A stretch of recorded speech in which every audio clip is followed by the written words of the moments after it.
Honestly, I didn't think about it. I'm open to kind of anything. It doesn't matter if it's sci-fi or not. I never thought I would, get to play a knight, and that, I got to do that. I have no plan or something in place where I'm like, I will or won't do this genre ever again. It's always following opportunities and stories and directors, obviously.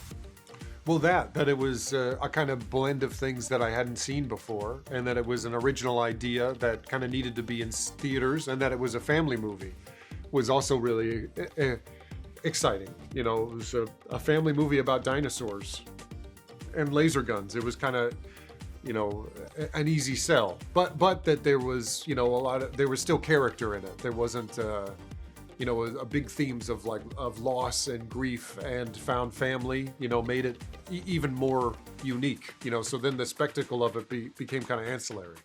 I mean, it's not, it's like an obvious kind of metaphor, and that's what made it fun, and how physical it was, and that they weren't talking to each other. So all of those kind of weird combinations just made it seem like a unique project, because they're terrifying. It's a fun thing to imagine that a giant lizard that is much taller than humans, we're suddenly the bottom of the food chain. They're terrifying, and it's also really exciting.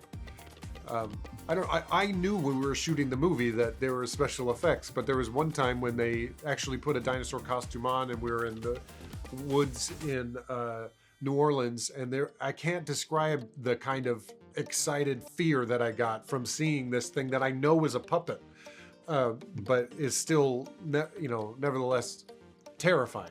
It's, how great and cinematic is that? Lone Wolf and Cub is a good a reference. There's something kind of great about, in our story, I guess the difference is that everything about her reminds him of his past. He reminds him of this thing that he's been trying to put away. And he's been alone, isolated on a ship, and hasn't addressed it with anyone.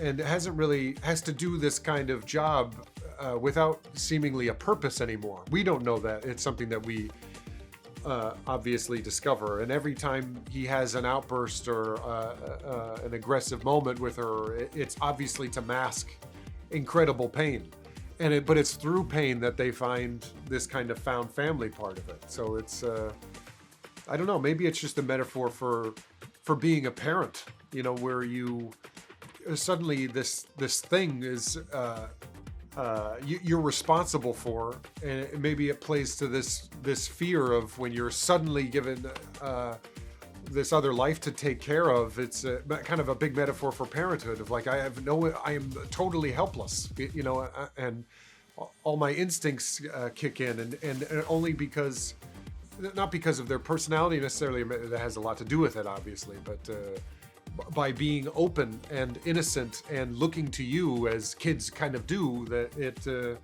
forces you to kind of have purpose, in a way. Not for everybody, but it speaks to the fear of parenthood, that you're gonna mess it up, and maybe that's why it's so a theme that a lot of people relate to.